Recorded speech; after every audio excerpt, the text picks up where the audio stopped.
I'm going to take this opportunity to tell you what I used the C grant for and how it allowed me to sort of dive into a relatively new topic for me and really gave me the confidence to go forward and do this. And I'm going to talk about a problem that I think has been under-acknowledged until recently in the United States, and that is reading pathology slides on donor biopsies late at night at remote hospitals and evaluating those and determining whether or not that liver is transplantable. So the title of my talk is Using AI to Detect Histopathologic Features Predictive of Transplantable Liver Donors, donor livers. So in 2017, all talks and transplants start with some sort of cry out for help because of the organ shortage. In 2017, 7,715 livers were transplanted in the United States. 742 of the livers procured were actually discarded after being procured. So something happened that discouraged the transplanting teams from using those livers at the time of the donor operation. So the question is, how can we push the limits of usable donors, and are we using and discarding the correct organs? Can we use more of these, or are we throwing away the right organs? Just to give it perspective, 742 is almost exactly double the number of total living donor livers done in the country. So we could actually, it's a significant portion of potential transplants. So the goal is to use artificial intelligence algorithms to detect the histopathologic features predictive of transplantable donor livers. And one of the features that our community has locked onto over the last 2 decades is the percentage of fat content in those livers, so hepatic steatosis.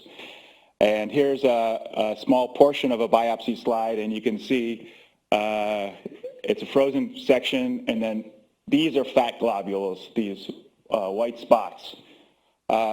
So in terms of difficulty of AI problems, this is a relatively simple AI problem to have an AI algorithm to do an image analysis on this and identify the fat droplets on here, and then calculate what percentage of the slide or of the specimen is fatty. So just a quick overview, just some of the titles of papers that have been published over the last couple of decades.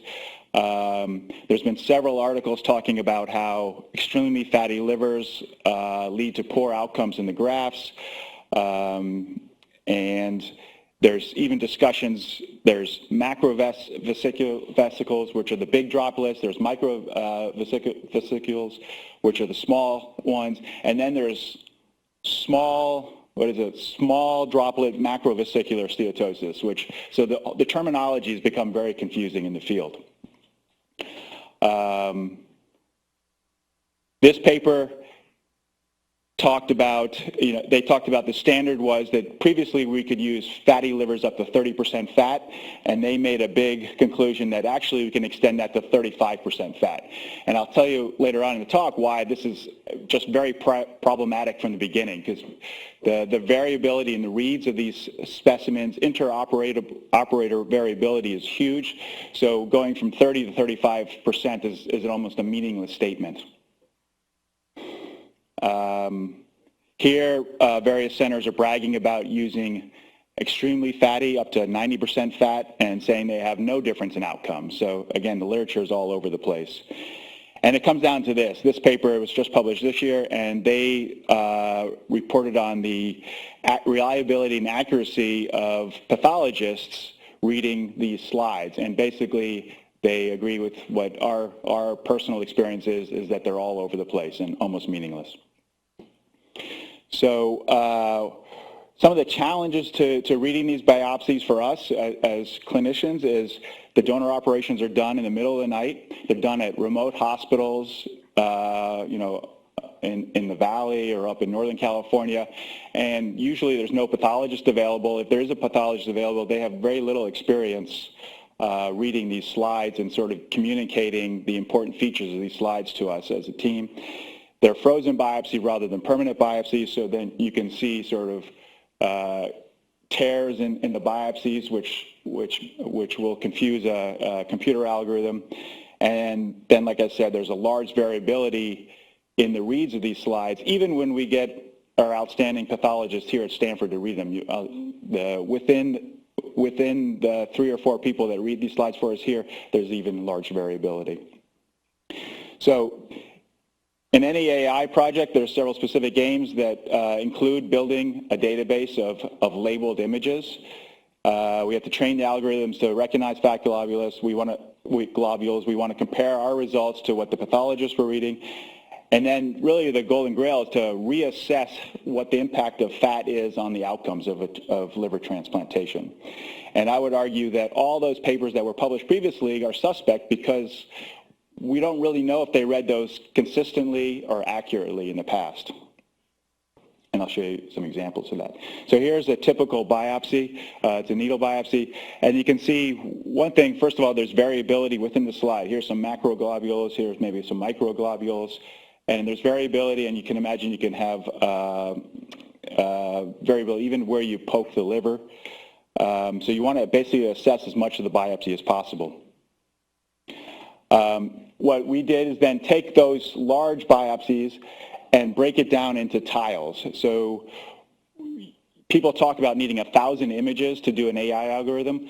We were very lucky because we could break up those biopsy slides into multiple images going from 7,000 by 7,000 pixels to 256 by 256 pixels. So we were very quickly able to develop a large database of images. And then since we were looking at a very specific feature, the globules, within each slide there's 100 globules. So we could train the AI algorithm for each of those globules and get 100 specimens very quickly from each of these tiles. Here's another example. So in machine learning image analysis, there are several algorithms that are commonly used. And so I'll just refer to them by name. I won't go into the specifics about the differences between them. But I think it's important to know there's several different algorithms. They have different sizes, different complexities. So in this slide, here's the original slide. Here's a slide labeled by pathologists. So remember, you need a labeled image data set. So this slide was labeled by pathologists. And then we have several different machine learning algorithms to identify globules. And there's the fully convolutional network, and then this is a UNet, which is a version of that network. And this is a simpler model of this, the shallow one, so it requires less data crunching. And this is a more complex version of the FCN up there, the fully convolutional network. So the important thing here is actually that it seems, so you can see there's differences. So for example, in the FCN, it labels all this as fat globules, right? That somehow it's labeling the edge there, and that's not correct.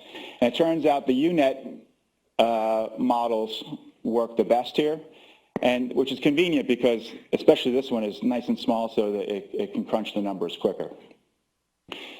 So I think you can immediately see that it's fairly successful right away in identifying the globules already. And then what you want to look is efficiency of training. So this is sort of a common type figure in this field, and here are the different models.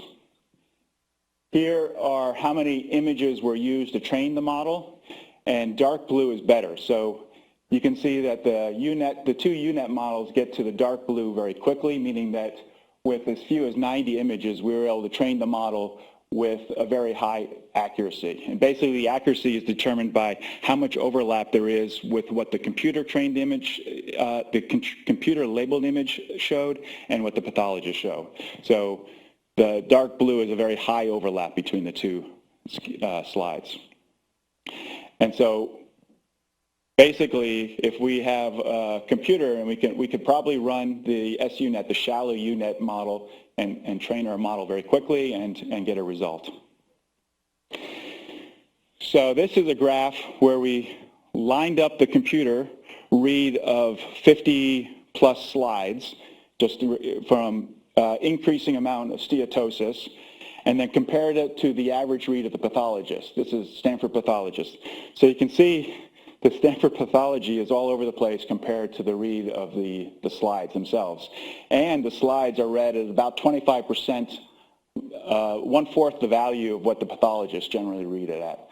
So this just goes to show you that the read for the pathologists are all over the place. And this is the error bar also. This is the orange is the mean, and then the pink is sort of the error bar.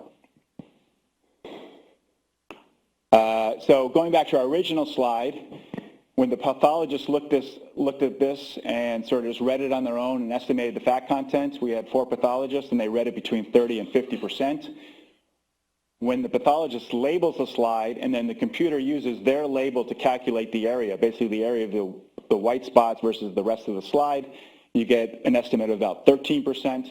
And then when AI labeled these globules and then the computer calculated what percentage those globules were of the slide, we got about 15%. So you can see the numbers, the actual steatosis is much less than is always estimated by the pathologist. Now this was a reach, this is just a thought, and the results were not convincing yet, but I want to look at the distribution of the globules. So there's macroglobules and microglobules, and so this is a histogram of the globules and the sizes, and the idea was to see if there were 2 humps, so maybe a microglobules and macroglobules. Right now, it's not so convincing, but you can see that there's differences in the histograms, and that those are almost a fingerprint of the slides. So what I would like to do is actually look at this data and then relate that to actual outcomes in the transplant to see if the histogram or distribution of globules like this gives me more information. That's something that's a future step. So things I've accomplished today, or the people helping me accomplish today, is we built a small database of images. We trained the algorithm to identify the fat globules. I think it's going to be very quickly more consistent and more reliable than what the pathologists are reading. And the idea is not to replace the pathologist, but to then let the pathologist use this as a tool so they can focus on other aspects of the slide, like inflammation or disorganization. And then we've identified sort of the most efficient algorithm to use, which was the UNet algorithm. Things that I want to do next, I want to relink the assessments of the AI algorithm to actual outcomes in liver transplant, and we're not going to be able to look at organ failure rate because the incidence of that is too low, but we could look at early graft dysfunction, maybe bilirubin or creatinine or INR at 10 days out after the transplant. Obviously, we want to increase the size of the image database. I'm having discussions with people at Intermountain and the Donor Network West to try to get slides from them to increase the size of that database. And then what we really want to do is take the next step. So if we have a larger database of images, we can let the computer actually decide what characteristics of those images are important. I won't tell it that the fat globules are important. We'll let the computer decide what's important because it'll have a large database of images and it'll know that there's a good outcome or a bad outcome for each of those images. And then it may come up with interesting other features of those images that distinguish, that tell us whether or not to use that organ. And then ultimately, I like to figure out how to incorporate this into our workflow. So how do we actually get an image from the field, get it up on the computer, run the algorithm, and have the algorithm tell me yes or no on the so that'll take some more time. So this is the people who have been very lucky to work with me.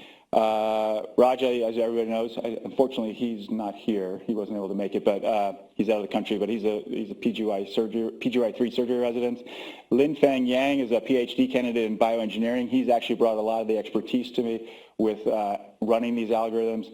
Simon Chen is a PGY4 pathology resident who actually noted this problem a few years ago and actually had started collecting a database of images already, which was convenient. John Higgins is the liver pathologist, professor in pathology, and Natasha Abadilla, who's here, the medical student who's been really helpful in pushing this project forward. And then down below is Sunny Wong is hopefully going to be working on this with us. So we're trying to figure out how to workflow to get her involved. And then really hopefully, Serena Young is a new assistant professor here at Stanford. She's worked with some of you already. She is a brilliant image AI person in computer science, and I'm already in discussions with her to get her advice on how to move forward. So thank you very much, and happy to take questions.